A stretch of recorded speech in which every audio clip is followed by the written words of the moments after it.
پل پل اور لمحہ لمحہ خوف و حرس کے سمندر میں غوطہ زن بھیانک رات کی کہانی۔ تو آئیے کہانی کا آغاز کرتے ہیں۔ بڑی شفاف سڑک تھی جس کے دونوں طرف لگی لائٹس کی روشنی سے سامنے سڑک پر دکھائی دینے والی ہر چیز بڑی واضح نظر آ رہی تھی۔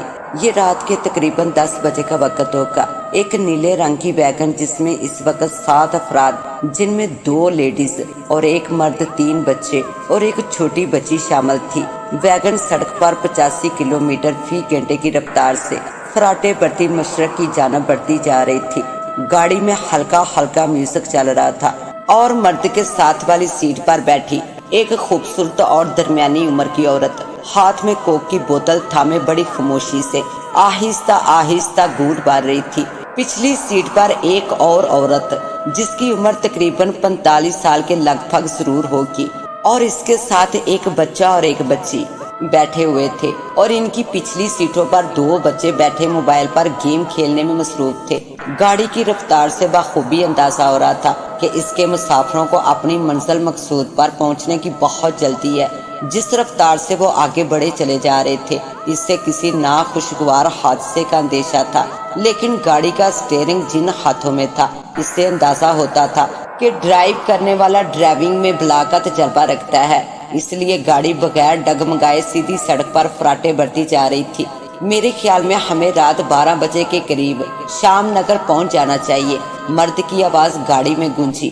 جی مجھے بھی یہی لگتا ہے، کیونکہ پچھلی بار جب ہم گھر سے نکلے تھے تو اس وقت ہماری گاڑی کی سپیڈ 60 کلومیٹر تھی اور ہمیں 3 گھنٹے لگے تھے، لیکن اب جب ہم 85 کی سپیڈ سے جا رہے ہیں تو امید ہے 1 گھنٹہ پہلے ہی شام نگر پہنچ جائیں گے اور رسم سے آدھا گھنٹہ پہلے ہی پہنچ جائیں گے۔ ساتھ بیٹھی اس خوبصورت عورت نے کوک سپ کرتے ہوئے جواباً کہا، لیکن بھائی جان میں آپ سے یہی کہوں گی کہ آپ گاڑی کو زیادہ تیز نہ چلائیں کیونکہ مجھے ڈر لگ رہا ہے۔ پیچھے بیٹھی دوسری عورت نے لقمہ دیا، وہ چہرے سے حقیقت میں ڈرپوک ہی لگ رہی تھی۔ اس کی بات سن کر سامنے بیٹھے دونوں مرد اور عورت زور سے ہنس دیے، وہ اس کی بزدلی اور خوف سے محفوظ ہو رہے تھے۔ سنا تم تو ایسے ہی گھبرا رہی ہو جیسے میں پہلی بار اتنی سپیڈ سے ڈرائیو کر رہا ہوں، مرد نے سامنے دیکھتے ہوئے کہا۔ اس سے پہلے کہ پیچھے سے کوئی جواب موصول ہوتا اس نے اچانک زور سے بریک لگا دیے اور گاڑی الٹتے الٹتے بچی۔ اف میرے خدایا، یہ کیا چیز تھی جو اچانک سڑک کے دائیں طرف سے لڑکتی ہوئی عین ان کی گاڑی کے سامنے ایک فٹ بال کی مانند اچھلی اور سڑک کے دوسری جانب چلی گئی۔ اگر وہ بر وقت بریک نہ دباتا تو شاید وہ عجیب چیز ان کی ونڈو سکرین سے ٹکرا جاتی۔ اچانک بریک لگنے اور گاڑی کے ڈگمگاتے ہی ساتھ والی عورت اور پیچھے کے تمام افراد خوفزدہ ہو کر چیخنے چلانے لگے، اور خود مرد کی حالت بھی بہت پتلی ہو رہی تھی کیونکہ وہ بھی اس اچانک آفت سے گھبرا گیا تھا۔ اگر وہ ڈرائیونگ میں مہارت نہ رکھتا ہوتا تو اس وقت وہ سڑک کے کنارے زخمی حالت میں پڑے ایمبولینس کا انتظار کر رہے ہوتے، لیکن اس وقت اس کی مہارت نے اس سمت اس کی فیملی کے تمام افراد کو محفوظ رکھا تھا۔ گاڑی ایک جانب کھڑی کر کے اور تمام افراد کی خیریت دریافت کر کے وہ اپنی سائیڈ کا دروازہ کھول کر باہر نکلا۔ اس کی فیملی نے اسے ایسا کرنے سے روکا، لیکن وہ انسانی تجسس کے ہاتھوں مجبور ہو کر باہر نکل چکا تھا۔ اس کا رخ اس جانب تھا جس طرح وہ عجیب چیز لڑکھڑاتی ہوئی گئی تھی۔ اس کے گھر کے افراد گاڑی میں بیٹھے آنکھیں پھاڑے اسے دیکھ رہے تھے۔ دوسرے لمحے وہ مرد بڑی تیزی سے گاڑی کی جانب ہی لپکا۔ اس کے چہرے سے یوں لگ رہا تھا جیسے کسی نے سرنج سے اس کے چہرے کا تمام خون کھینچ لیا ہو۔ اس کی آنکھیں پھٹی پھٹی لائٹس کی روشنی میں گاڑی کے اندر سے ہی صاف دکھائی دے رہی تھی۔ گاڑی کے نزدیک پہنچتے ہی دوسرے لمحے اس نے جلدی سے دروازہ کھولا اور تیزی سے گاڑی سٹارٹ کر کے اسے آگے بڑھا دیا، لیکن ابھی وہ ایک فلانگ ہی گئے ہوں گے کہ سامنے سڑک پر ایک انسانی جسم اچھلتا ہوا نمودار ہوا جو سر سے محروم تھا اور اس کی گردن سے خون فوارے کی مانند نکل رہا تھا۔ اسے اس طرح اچھلتے دیکھ کر تاریخ قبیلے کی یاد تازہ ہو گئی، جب وہ لوگوں پر ظلم ڈھانے کے نت نئے طریقے ڈھونڈتے رہتے تھے اور انہیں اذیت دے کر خوش ہوتے تھے۔ قبیلے میں ایک ایسا دل دہلا دینے والا کھیل یہ بھی تھا کہ وہ مجرموں کو سزا کے طور پر ایک ایسے انسانیت سوز اور گنونے کھیل کو اپنے تئیں سر انجام دیتے تھے کہ جس کو دیکھ کر انسانیت بھی شرما جائے۔ ان کے مطابق وہ زندہ انسانوں کا سر گردن سے تھوڑا اوپر تک کاٹ ڈالتے تھے اور پھر جب خون کا فوارہ ان کی گردنوں سے پھوٹ پڑتا تو وہ فوراً ان کی گردنوں پر لوہے کی پلیٹیں خوب گرم کر کے رکھ دیتے تھے، جو انسانی جسم کی کھال کے ساتھ یوں چپک جاتی تھی جیسے کسی نے لوہے کے ساتھ مقناطیس چپکا دیا ہو۔ ایسا کرنے سے جسم سے نکلنے والا خون باہر نکلنے کی کوشش کرتا، لیکن رکاوٹ ہونے کی وجہ سے انسانی جسم کے اندر دوبارہ لوٹ کر ایک انتشار پیدا کر دیتا، اور اس ساری کاروائی میں وہ انسانی جسم یوں اچھلتے جیسے رقص کر رہے ہوں، موت کا رقص، دل دہلا دینے والا رقص۔ بہرحال اس طرح کے ہزاروں قصے ہماری تاریخی کتابوں میں ملیں گے، جنہیں پڑھ کر اندازہ ہوتا ہے کہ اس دنیا میں ایک سے بڑھ کر ایک ظالم اور خون خوار انسان پیدا ہونے کے بعد دوبارہ مٹی میں مل کے اس وقت جو صورتحال ان کے سامنے تھی وہ بھی خوفزدہ کر دینے والی حقیقت تھی، جسے دیکھ کر اچھا بھلا انسان خوف سے چیخنے لگتا۔ رات کا وقت تھا اور شام نگر کی طرف جانے والی اس سڑک پر اتنا رش نہ ہوتا تھا، کیونکہ اس علاقے میں زیادہ تر لوگوں کے پاس اپنی سواری نہیں تھی۔ وہ لوگ زیادہ تر بسوں میں سفر کرتے تھے، اور اس علاقے میں آنے والی اور جانے والی بس اپنے ٹائم ٹیبل کے مطابق اپنا سفر پورا کر کے اپنی منزل مقصود پر آرام کر رہی تھی۔ اس لیے روی چین ہی چین لکھتا تھا، اور اس سنسان سڑک پر اس وقت وہ واحد گاڑی مالکان تھی، اور ان کے سامنے زندہ حالت میں ایک انسانی جسم اچھل اچھل کر سڑک کے بیچ رقص کر رہا تھا۔ یہ ایک اور مصیبت دے کر گاڑی کے اندر بیٹھے تمام لوگ خوف سے چیخنے لگے، لیکن مرد نے ان کے چیخنے کی پرواہ کیے بغیر جلدی سے گاڑی کو اس جسم کے نزدیک پہنچ کر ایک سائڈ سے نکالنے کی کوشش کی، اور دوسرے لمحے ایک عجیب و غریب واقعہ رونما ہو گیا۔ اگر ایک لمحے کی بھی دیر ہو جاتی تو شاید وہ دائیں طرف سے نمودار ہونے والے اس انسان سے ٹکرا جاتا جو اچانک اچھل کر سڑک پر آ گیا تھا۔ اس کے چہرے پر خرگوش کی شکل کا ایک ماسک چڑھا ہوا تھا، اور اس کے ہاتھ میں لمبے دستے والی ایک کلہاڑی تھی۔ اب ساری گیم ان کی سمجھ میں آ گئی تھی۔ اس اچھلتے جسم کا قاتل یہی ماسک پہنے شخص تھا۔ وہ بے گناہ کون تھا؟ اس شخص نے اسے کیوں قتل کیا؟ رات کے اس وقت وہ بے گناہ شخص یہاں سڑک کے دوسری طرف کیا کر رہا تھا؟ یہ ماسک پہنے شخص کون ہے؟ یہ سب سوالات کے جوابات کسی کے پاس نہ تھے، اور نہ ہی وہ یہ جاننا چاہتے تھے، کیونکہ اس وقت جن حالات میں وہ سب پھنسے ہوئے تھے اس سے جان چھوٹ جائے یہی غنیمت تھی۔ اس شخص کے اچانک سامنے آتے ہی گاڑی ایک زوردار ٹکر کے ساتھ اس کے ساتھ ٹکرائی، جس سے وہ شخص جھٹکا لگتے ہی دور جا گرا۔ کلہاڑی اس کے ہاتھ سے چھوٹ کر سڑک پر ہی گر گئی، اور دوسرا لمحہ ان سب پر بہت بھاری تھا، کیونکہ اتنی زوردار ٹکر لگنے کے باوجود وہ ماسک پہنے شخص یوں اچھل کر دوبارہ کھڑا ہو گیا جیسے اسے کسی گاڑی نے نہیں بلکہ کسی نے ہاتھ سے ہلکا سا دھکا دے دیا ہو۔ گاڑی کی ٹکر لگتے ہی مرد نے جلدی سے گاڑی ایک سائڈ پر روک دی، ورنہ بے قابو ہونے سے وہ الٹ بھی سکتی تھی۔ وہ گاڑی کے اندر سے اس گرتے شخص کو خوفزدہ نظروں سے دیکھ ہی رہے تھے کہ اچانک اس کے دوبارہ اٹھ کر ان کی گاڑی کی طرف بڑھتے دیکھ کر جیسے انہیں ہوش آ گیا، اور مرد نے جلدی سے گاڑی دوبارہ سٹارٹ کر کے آگے بڑھا دی، لیکن اس بار وہ اپنے ہوش میں تھا، اور اس نے دوبارہ گاڑی اس سامنے آنے والے شخص پر چڑھا دی۔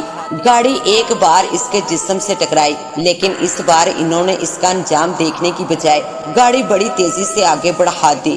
پیچھے شیشے میں انہیں وہ شخص سڑک پر لیٹا دکھائی دیا، یوں لگتا تھا جیسے اس بار اسے زیادہ چوٹ لگی تھی، شاید اسی لیے وہ دوبارہ اٹھتا دکھائی نہیں دیا۔ اس ساری صورتحال میں رات کے 11:30 بج چکے تھے۔ وہ کافی لیٹ ہو گئے تھے، ورنہ اس وقت وہ شام نگر کے نزدیک پہنچ چکے ہوتے۔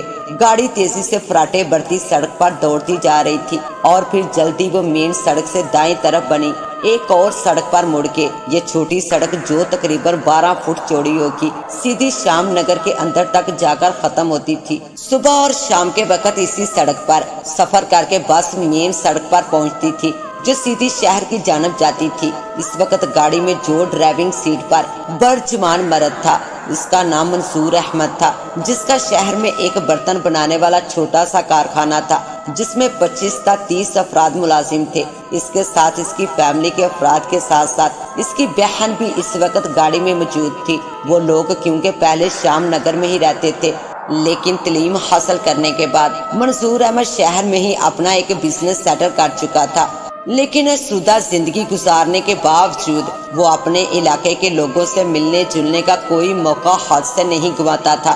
اس لیے اس بار جب اسے شام نگر سے ایک دوست کے بیٹے کی شادی کا دعوت نامہ موصول ہوا تو وہ اپنی تمام تر مصروفیت بلائے طاق رکھ کر شادی میں شریک ہونے کے لیے نکل پڑا تھا۔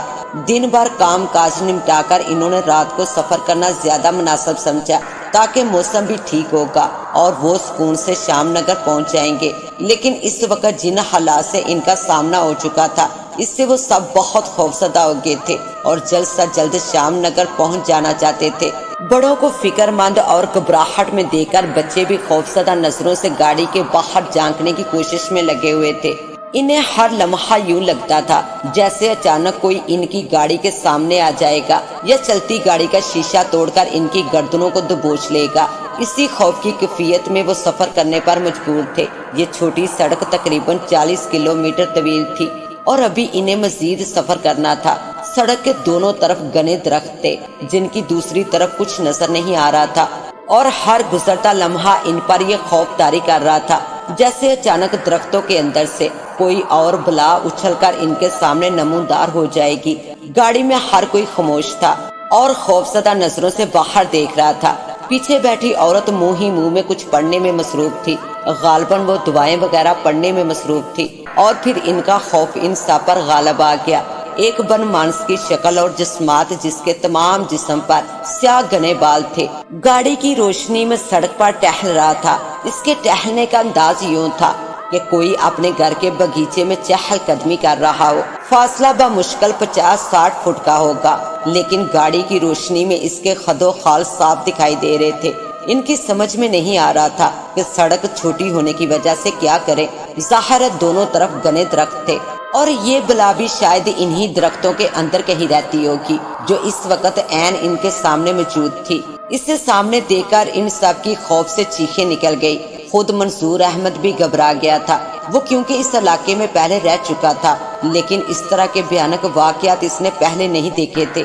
ہو سکتا ہے شام نگر کے باسیوں سے شاید ایسی چیزوں کا واسطہ پڑ چکا ہو، لیکن وہ شام نگر پہنچتے تو انہیں معلوم ہوتا۔ ابھی تو وہ خود ان مسائل میں الجھے ہوئے تھے اور اپنی جان بچنے کی دعائیں مانگ رہے تھے۔ وہ بن مانسنما انسان گاڑی کی روشنی دیکھ کر دانت نکالے گھرا رہا تھا۔ اف میرے خدایا، رات کے اس پر اسرار سناٹے میں ایک سنسان سڑک پر اپنی فیملی کے ساتھ موجود ہونے کا احساس اور سامنے ایک غیر مری مخلوق کا زندہ حالت میں موجود ہونا ایک اچھے بھلے انسان کے جسم میں خون جما دینے کے لیے کافی تھا۔ بچوں نے چیخ چیخ کر گاڑی میں ایک شور برپا کر رکھا تھا۔ پیچھے بیٹھی عورت انہیں چپ کروانے کی بھرپور کوشش میں تھی، لیکن جیسے وہ نہ چاہتے ہوئے بھی چیخنے پر مجبور تھے۔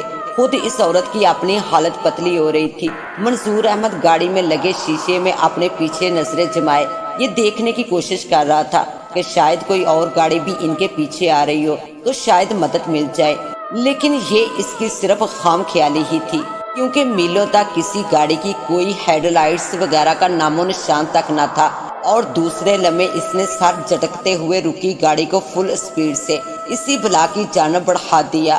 چوتھا گیئر لگایا اور سیدھا اس سامنے نظر آنے والی بلا کی جانب دیکھتے ہوئے گاڑی اس پر چڑھا دی۔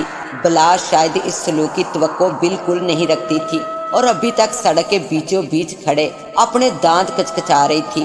گاڑی کسی آفریت کی طرح اپنے نزدیک بڑھتے دیکھ کر اس سے پہلے کہ وہ اپنے بچاؤ کے لیے کچھ کرتی، گاڑی کسی وحشی سانڈ کی طرح اس سے ٹکراتی ہوئی فراٹے برتی آگے نکل گئی۔ وہ آفریت گاڑی کی زوردار ٹکر سے اچھل کر سڑک کے بائیں جانب گری اور لڑکتی ہوئی اندر درختوں میں کہیں غائب ہو گئی۔ وہ لوگ اس کے انجام کو دیکھنے کی بجائے گاڑی میں خوف سے سمٹے اور خود کے زندہ بچ جانے پر شکر ادا کرتے ہوئے آگے بڑھتے چلے گئے۔ منصور احمد کی حاضر دماغی کام آ گئی تھی، ورنہ شاید وہ آفریت ان میں سے کسی کو نقصان پہنچانے میں کامیاب ہو چکی ہوتی۔ رات مزید گہری ہوتی چلی جا رہی تھی، لیکن ابھی ان کا سفر باقی تھا۔ انہیں ہر لمحہ یہی محسوس ہونے لگا جیسے ابھی درختوں کے دونوں طرف سے کوئی نہ کوئی مصیبت وارد ہو جائے گی۔ ان پر اس قدر خوف طاری ہو چکا تھا کہ انہیں درخت بھی دیو کی ماند لگ رہے تھے کہ جیسے ان کے نزدیک پہنچتے ہی ان پر جپٹ پڑیں گے۔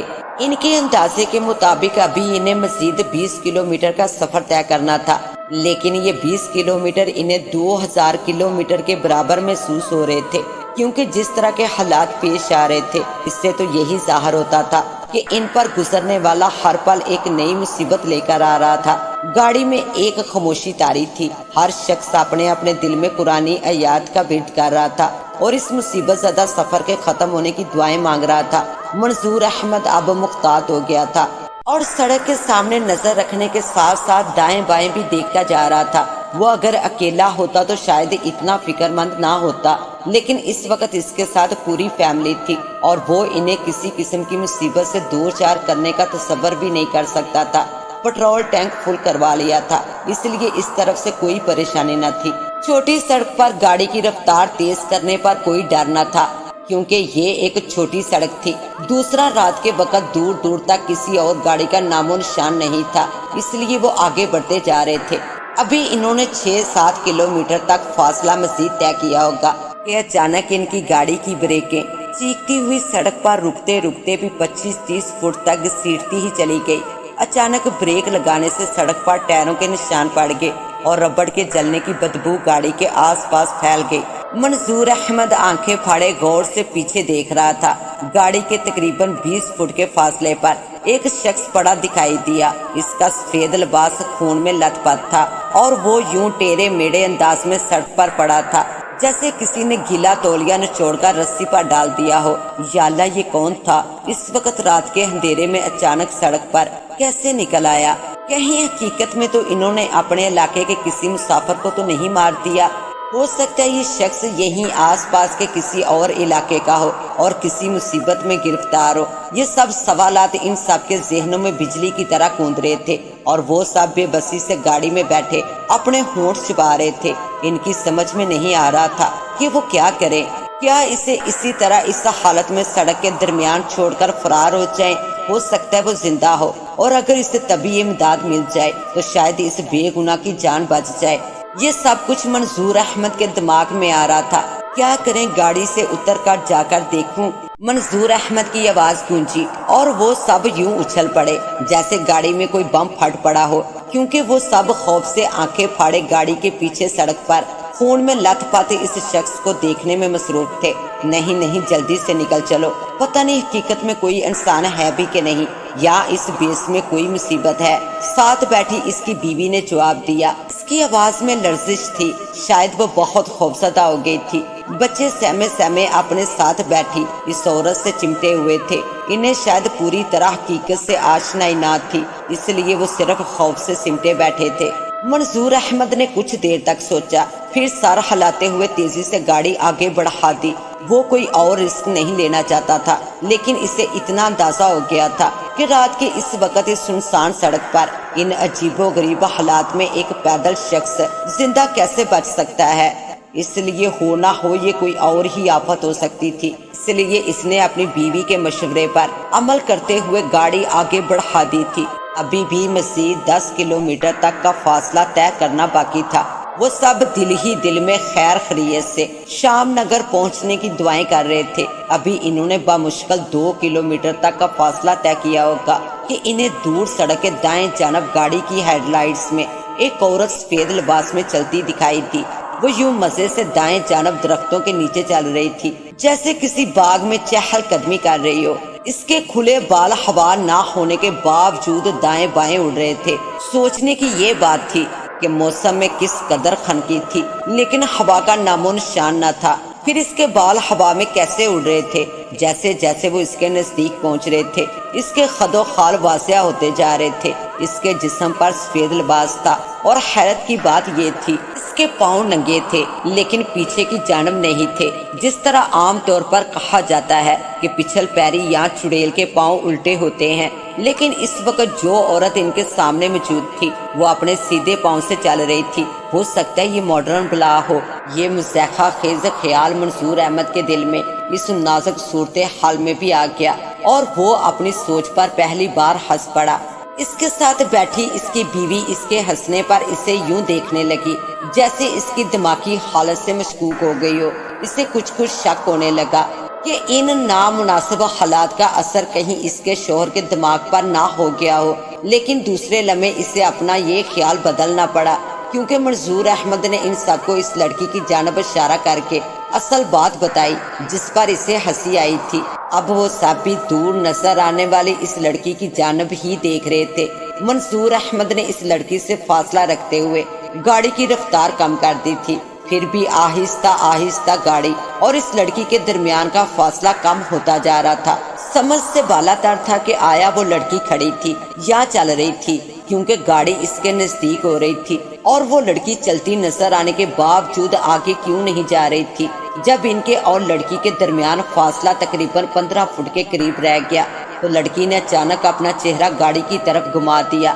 اف خدایا، اس لڑکی کی آنکھیں بے نور تھی، اس کی آنکھوں کی سیاہ پتلیوں کی جگہ سفید آنکھیں انہیں یوں گھور رہی تھی جیسے وہ ان سب کو گاڑی میں بیٹھے ہونے کے باوجود بہت اچھی طرح دیکھ رہی ہو۔ اس کے بال ہوا میں زیادہ اڑنے لگے اور پھر اس نے اپنے دونوں ہاتھوں کو یوں اوپر اٹھا لیا جیسے تصور میں کسی کی گردن دبوچ رہی ہو۔ اس کے ہاتھوں کی انگلیوں کے لمبے ناخن 6-6 انچ کے تو ضرور ہوں گے اور 1-1 انچ کے قریب مڑے ہوئے تھے اور یوں اوپر کو اٹھے ہوئے تھے جیسے وہ ابھی اچھل کر ان میں سے کسی کی گردن دبوچ لے گی۔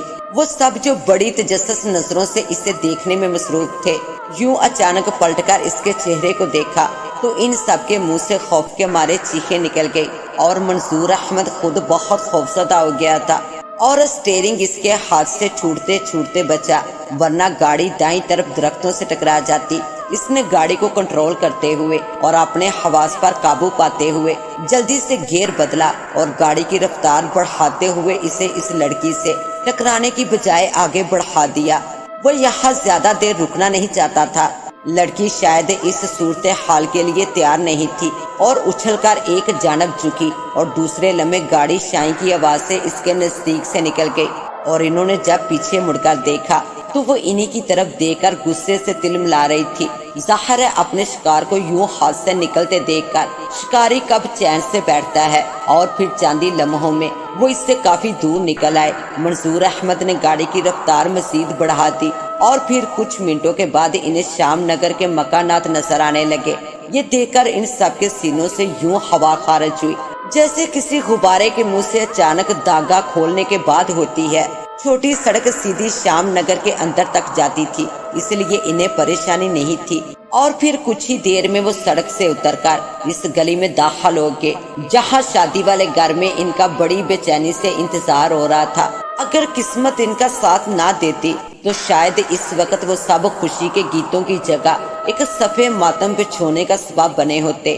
کسی نے سچ کہا ہے کہ جسے اللہ رکھے اسے کون چکھے۔